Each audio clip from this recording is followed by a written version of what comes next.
Claiming Social Security early usually feels like an ironclad, locked in for life kind of decision. But what if you woke up one morning and realized you made a massive mistake? Well, welcome to This Explainer. Today, we're unpacking what is basically the ultimate but highly consequential financial reset button for your retirement benefits. We're going to help you navigate the high stakes and honestly surprisingly complex process of executing a Social Security do-over. So let's just dive right into this. Say you claimed early, maybe right at age 62. But suddenly life throws you a curveball. Maybe you received an unexpected inheritance, or honestly, maybe sitting around in retirement is just way more boring than you thought it would be. So you decided to go back to work. Now you're desperately wishing you could hit the undo button on that permanent financial decision, right? Because claiming early means you've locked in a heavily reduced monthly check for the rest of your life. But thankfully, there's a silver lining here. The Social Security Administration actually provides two completely distinct escape hatches to reverse your claiming decision. Here's our roadmap for today. 1. The Social Security do-over. 2. How to withdraw your claim. 3. The repayment catch. 4. The suspension alternative. 5. Frequently asked questions. And finally, number 6, before you decide. Okay, Section 1, the Social Security do-over, reversing your claiming decision. Think of a withdrawal not just as hitting pause on your checks, but literally acting as if you never even applied in the first place. It's a total, complete cancellation of your application. By legally wiping the slate clean and erasing that original claim, you're permitted to reapply later on at an older age, which then locks in a much larger monthly payout for the rest of your life. But listen, you've got to be absolutely certain about this. The government only lets you pull off this maneuver exactly once per lifetime. If you've done it before, well, that path is gone forever. Moving on to Section 2, how to withdraw your claim, demystifying the bureaucratic steps. All right, this number is absolutely crucial. 12. You only have a strict 12-month window from the exact date you first became entitled to benefits to pull this lever. And to be clear, that isn't 12 months from when you cashed your first check. It's 12 months from your very first month of entitlement. If you wait until month 13, boom, the window to withdraw your application slams completely shut and you are locked in for good. So to actually execute this properly before the clock runs out, you're going to need to follow these exact steps. First off, download Form SSA 521. On that form, you have to explicitly document your reasons for the withdrawal. Crucially, if you happen to already be enrolled in Medicare, your request has to clearly state whether you want your Medicare coverage included in the withdrawal or if you want to keep it. And then step 3, this is where things get a little tricky and honestly where some family arguments might start. You have to get written consent from any family members, like a spouse or minor children, who are currently receiving benefits on your earning record. Why? Because if you withdraw, well, their benefits completely disappear too. After you get that form meticulously filled out and signed, you're going to mail it directly to your local Social Security office. Now, you might be wondering, what if I submit the paperwork and then instantly get cold feet about this massive financial reset? Well, you're in luck. The SSA actually gives you a 60-day cancellation window, starting from the date of approval, to change your mind again and just cancel the whole withdrawal.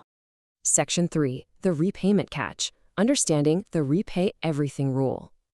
Okay, here is the massive catch we need to talk about. You must repay absolutely everything.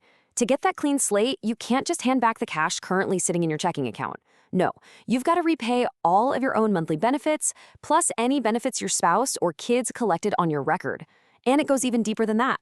You have to repay the government for any Medicare Part B, C, and D premiums that were withheld from those checks, any voluntary federal income tax withholdings, and yep, even garnishments like child support. Let's put this into perspective with a real-life scenario. Imagine a guy named Alex. His total Social Security benefit was $3,000 a month, but his Medicare Part B premiums were auto-deducted, taking $185 right off the top. So Alex's actual take-home check was $2,815. Now, if Alex decides to withdraw his application after just 1 month, how much do you think he owes the SSA? He owes the full $3,000. Why? Because that $185 didn't just vanish into thin air. It was spent on his behalf to give him active, non-refundable medical coverage for that month. You literally have to make the SSA completely whole again. Let's jump to Section 4, the suspension alternative. The path for those past the 12-month window. So while a withdrawal is a total reset that demands full repayment within those first 12 months, voluntary suspension is a completely different ballgame. Once you hit your full retirement age, which is 67 for anyone born in 1960 or later, you can simply ask the SSA to just pause your checks.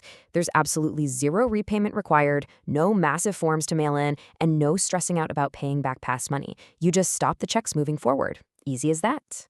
And here is the absolutely crucial point of suspending. This incredible 8% number. Every single year that you wait and leave your benefits suspended between your full retirement age and age 70, you earn what are called delayed retirement credits. These credits boost your future monthly payout by 8% per year. That builds up at 2/3 of 1% each month. So think about it. If you suspend from age 67 to 70, you can permanently lift your future monthly checks by roughly 24% for the rest of your life. That is huge. However, you really need to be aware of the post-2016 suspension rules. See, Congress passed the Bipartisan Budget Act of 2015, which closed up a lot of old loopholes. Under the current rules, if you suspend your benefit, it also pauses most family benefits tied to your record. That means a current spouse cannot collect on your record while you are suspended. The only exception here is for a divorced spouse. Plus, you can't collect spousal benefits yourself while your own benefit is suspended. So really, this makes suspension a clean, single-purpose tool designed purely for growing your own personal check. Section 5. Frequently asked questions, clarifying beginner concerns. A massive concern folks have when looking at the total withdrawal route is the whole tax trap. You're probably thinking to yourself, hold on, I received these benefits last year and I already paid federal income taxes on them. Now I have to pay the gross amount back to the government? Am I basically getting double taxed here?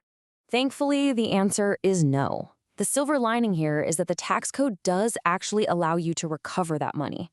When you repay the SSA, you can claim an itemized deduction or even a special tax credit for the year you make the repayment.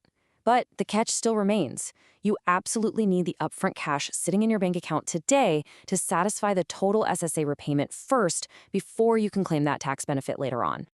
Another really major question we see a lot is about health insurance. Since Medicare Part B is normally auto-deducted directly from your Social Security check, what exactly happens to your health coverage when you voluntarily suspend those checks or totally withdraw your application? Will your healthcare just get abruptly canceled?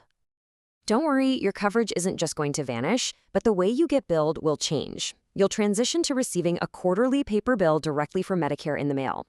But if you're like me and you don't want to deal with mailing physical paper checks, you can streamline the whole process by signing up for the Medicare Easy Pay system. That lets you set up automatic bank deductions straight from your checking or savings account every single month. Finally, Section 6. Before you decide, final considerations and disclaimers. Now, if you are still within that strict 12-month window and you actually have the cash on hand, this is what the actual Form SS8521 looks like. You've got to read this thing carefully. You need to be absolutely certain you fully understand the forfeiture of your legal rights to your original claim before you sign your name in ink. It is an incredibly powerful financial tool, but it's very unforgiving if you make a mistake. And that brings us to a really vital reminder. Please remember, this explainer is strictly for educational purposes to help you understand the source material. Reversing your Social Security benefits has massive, far-reaching implications for your taxes, your Medicare, and your lifelong income. You should always consult a qualified financial advisor, an estate planner, or a registered Social Security analyst to get personalized guidance before you attempt either a withdrawal or a suspension. Ultimately, the Social Security do-over is a truly remarkable opportunity to fix a past mistake, but it requires a massive upfront sacrifice, whether that's finding the cash for a giant lump sum repayment or weathering years of paused income. So you've got to look closely at your savings, look honestly at your health, and ask yourself, is the short-term pain of repayment or suspension really worth the lifelong financial gain of a maximized benefit? Thanks so much for joining me today, and I'll see you on the next explainer.